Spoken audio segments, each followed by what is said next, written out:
सर्वप्रथम मैं वाणी की देवी सरस्वती माता जी के चरणों में श्रद्धा सुमन अर्पित करता हूँ। तत्पश्चात इस प्रांगण में उपस्थित आदरणीय प्रधानाचार्य महोदय जी, माननीय सह प्रबंधक महोदय जी, जिनका हमारे जब शिक्षक हम बने हैं तो इनके चेहरों को देख करके हम यहाँ कार्यरत हैं, इनसे बहुत ज़्यादा सीखते हैं। तत्पश्चात मेरी नज़र पड़ती है इस प्रांगण में उपस्थित आदरणीय बाबा गुरुजी, जिनका मेरे जीवन में या मेरे शिक्षक जीवन में बहुत ज़्यादा योगदान है। और अन्य सभी सम्मानित शिक्षक गणों को मैं करबद्ध नमन करता हूँ। तत्पश्चात इस प्रांगण में उपस्थित सभी बच्चों को मैं अपना ढेर सारा स्नेह अर्पित करता हूँ। आज फेयरवेल है तो इस उपलक्ष्य में मैं कुछ कहना चाहूँगा। सबसे पहले मैं एक कॉन्फिडेंस आपको दिलाना चाहता हूँ कि लोग बहुत गलत कहते हैं एक चीज़ कि कोशिश करने वालों की कभी हार नहीं है। यह मुझे बहुत ही गलत लगता है। मैं हमेशा क्या करता हूँ, अगर कोई तथ्य होता है मैं उसके विपक्ष में ही खड़ा होता हूँ, क्योंकि मैं वाद विवाद प्रतियोगिता में सबसे ज़्यादा विपक्ष में बोला हूँ, इसलिए मैं हमेशा विपक्ष में खड़ा होता हूँ। एक मान लीजिए अगर एक उद्देश्य है, एक तथ्य है कि कोशिश करने वालों की कभी हार नहीं होती, इसके मैं विपक्ष में जरूर 2-4 लाइन रखूँगा। जैसे मैं अगर आपकी नित्य क्रियाओं से बोलूँ, जैसे आप लोग रोज कहते हैं कि अगर आप खाना खाना चाहते हैं तो कभी आप ये नहीं कहते हैं कि आज हम खाने की कोशिश करेंगे।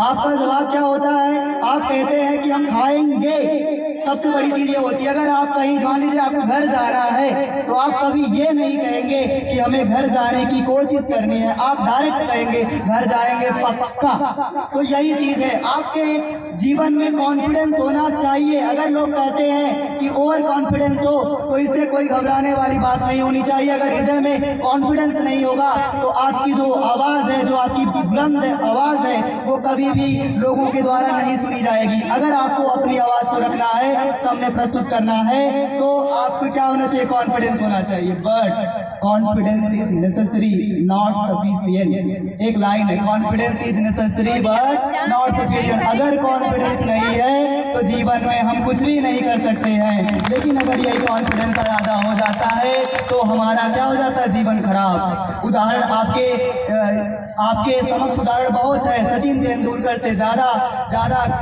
प्रतिभाशाली था कौन? विनोद कांबली। लेकिन एटीट्यूड, अहंकार ने उसके जीवन को क्या कर दिया? खराब कर दिया। चलिए मैं आपको कुछ उदाहरणों के साथ, क्योंकि मैं साइंस का टीचर हूँ भैया, तो साइंस में हमेशा क्या करते हैं? उदाहरण या हमेशा प्रैक्टिकल लाइफ में करते हैं। तो प्रैक्टिकल लाइफ में एक हम कुछ एग्जाम्पल की सहायता से चीज़ों को समझना चाहेंगे।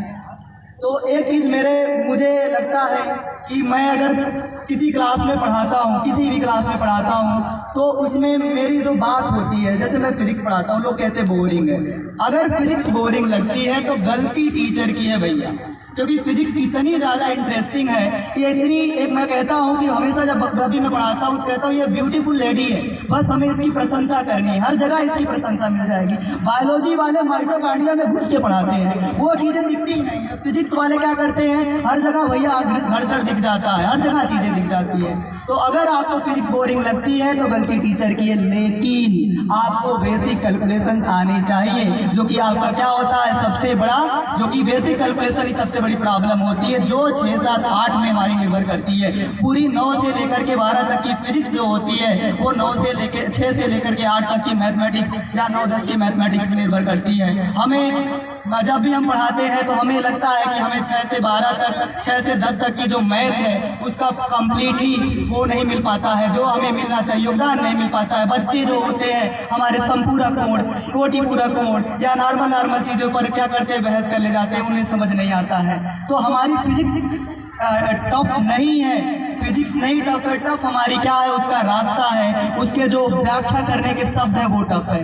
तो अगर मान लीजिए मैं उदाहरण, जैसे अगर मैं किसी क्लास में पढ़ा रहा हूँ तो उस क्लास के सभी जो बच्चे होते हैं, क्यों सबका फिजिक्स अच्छा नहीं होता, क्यों गिने चुने का ही फिजिक्स अच्छा होता है, इस तथ्य पे मैं बात करना चाहता हूँ। जैसे अगर मैं इस चीज़ को मैं आपसे सिमिलर इसको मैं आपके जीवन लाइफ में रिलेट करके बताना चाहता हूँ। जैसे मैं मान लीजिए कि मैं प्रिंस गया कहाँ, मार्केट, उस मार्केट से लेकर आता हूँ क्या, कुछ पौधे एक ही दुकान से खरीदता हूँ। सबकी जो कुछ भी क्या है उसका जो भी क्या कहते हैं, बायोलॉजी वाले कहते हैं कि उनका क्या नेम सरनेम क्या होता है, द्विनाम पद्धति, सब कुछ सेम है। पूरी बायोलॉजिकल जो भी क्या है कथा वस्तु है, सब सेम है। मैं और उसको लेकर आता हूँ, 3 लेकर आता हूँ, और तीनों को क्या करता हूँ कि एक ऐसा एटमॉस्फेयर जनरेट करता हूँ जिसमें जो कंप्लीट क्या होता है सब कुछ, प्रेशर, वायुमंडलीय प्रेशर और टेम्परेचर और जो भी वहाँ पर फिजिकल प्रॉपर्टीज़ हैं उस मीडियम के, सारा अगर मैं कांस्टेंट लेता हूँ। उसके पश्चात अगर मैं देखता हूँ कि हम जब हमारे क्या होते हैं, जब हम उसको समान रूप से उर्वरक देते हैं, समान रूप से हम उसकी सिंचाई करते हैं, तो हम ये देखते हैं कि हमारा एक पुष्प जो होता है, रिजल्ट हमारा जो हमारा ऑब्जर्वेशन है वो कहता है कि हमारा एक पुष्प बहुत तेजी से पनप रहा था, और दूसरा पुष्प जो होता है हमारा वो अच्छे से पनपता नहीं है, कुछ तो हमारे सूख जाते हैं।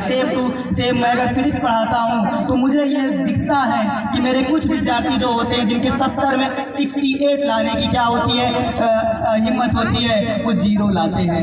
मैं यहाँ पर उपस्थित सभी अध्यापक जो कि मुझे बहुत ज़्यादा सिखाते हैं, मैं अपनी ये व्यथा उनके सामने प्रस्तुत करता हूँ कि ये क्यों ऐसा मेरे साथ होता है, क्यों मेरे सारे बच्चे 60 में 70 नहीं लाते हैं, ये मेरी प्रॉब्लम है। और मैं इसी उद्देश्य के लिए छोटी सी उम्र में कलम या चाकू पकड़ा हूँ, डस्टर पकड़ा हूँ, क्योंकि मैं चाहता हूँ कि मैं जब भी क्लास में पढ़ाऊँ तो मेरे 70 में 70 लड़के क्या करें, 70 में 70 लाएं। ये मेरी कॉन्फिडेंस है, ये मैं चाहता हूँ। चलिए मैं अब उस चीज़ को थोड़ा सा मैं समझा भी सकता हूँ कि क्यों भैया क्या होता है, क्यों वो जो क्या नाम है कि लड़का है वो 70 में 70 नहीं ला पाता है। इसको मैं उदाहरण से आपसे समझाता हूँ कि मान लीजिए अगर एक लड़का है, अगर मेरी लाइन थोड़ी क्या होगी, मैं तेज़ी से बोलता हूँ, मेरी प्रॉब्लम है, मैं स्लो नहीं बोल पाता हूँ, तो आप लोग पकड़ लीजिएगा। बात यह है कि जब लड़का कोई भी पैदा होता है तो उसका जो मस्तिष्क होता है वो सफ़ेद कागज़ की तरह होता है। किसकी तरह होता है बच्चों? सफ़ेद कागज़ की तरह होता है। अब भैया वो राम बनेगा कि रावण, ये डिपेंड करता है किस पर? एटमॉस्फेयर पर। अगर उसकी शिक्षा दीक्षा या उसका परवरिश लंका में होगी तो वो क्या बनेगा? रावण बनेगा। और अगर उसकी परवरिश कहाँ? अयोध्या में बनेगी तो वो क्या बनेगा? राम बनेगा। तो अगर आपको क्या करना है आपके जीवन में, आपको जीवन में देखिए, मैं फिजिक्स पढ़ाता हूँ, फिजिक्स में क्या होता है भैया, एक चीज़ पक्का हर जगह आती है, दिशा आती है कि नहीं?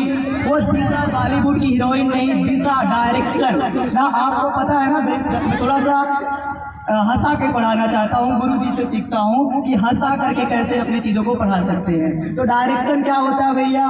डायरेक्शन की परिभाषा भी मैंने आप सबको बताई भी होगी डायरेक्शन के बारे में। तो ये चीज़ आपके माइंड में होना चाहिए। जो भी यहाँ से आगे जाएंगे, अगर आप कहीं, कुछ लोग यूनिवर्सिटीज़ में जाएंगे, कुछ लोग कुछ ना कुछ तो करेंगे ही, लेकिन आपकी मेरा रूल है कि मैं डायरेक्शन को क्या करता हूँ, जो दिशा होती है उसको मैं समझता हूँ। मैं फिजिक्स के टीचर होते हुए आप भी क्या करेंगे? डायरेक्शन को समझेंगे। 2 प्रकार की डायरेक्शन होती है, एक होती है पॉजिटिव, दूसरी होती है नेगेटिव। हर सिक्के के 2 पहलू होते हैं। आज तक कोई ऐसा सिक्का नहीं बना जिसके एक पहलू हो। तो आपका क्या होना चाहिए? आप हमेशा, हम प्रिंस से ये उम्मीद करना चाहते हैं कि समय का थोड़ा ध्यान दें।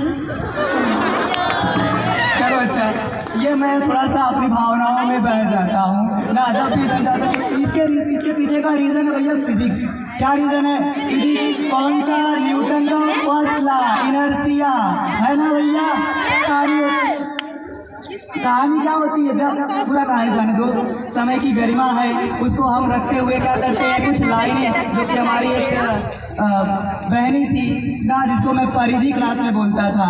परिधि इसलिए बोलता था क्योंकि वो एक बार मैं उसे कुछ पूछा था तो वो नहीं दीदी बोलता था। परिधि के जगह पे वो दीदी बोल दी थी, इसलिए मैं उसे दीदी बोलता था। अंजलि, उसने मेरी एक कविता को प्रस्तुत करने का प्रयास किया, लेकिन उसके जो शब्द थे आज ही मिले थे, इसलिए वो नहीं कर पाई। तो मैं चाहता हूँ वो प्रतिभा, जो मैं इस विद्यालय में आया था तो शायद आप लोग देखे होंगे कि मैं इस माइक पे जब खड़ा हुआ था तो मेरे पास आवाज़ नहीं थी। ये आवाज़ जो है, ये जो एनर्जी है, वो इसी विद्यालय की देन है। आज मैं प्रखर रूप से इस विद्यालय में बोल सकता हूँ। तो आज आइए इस विद्यालय की कुछ इस विद्यालय की जो क्या है, जो इस विद्यालय का एक रंग चढ़ा है, उस पर कुछ बातें कर लेते हैं। जैसे मैंने सुना है, मैं टीके गुरजी सुनता रहता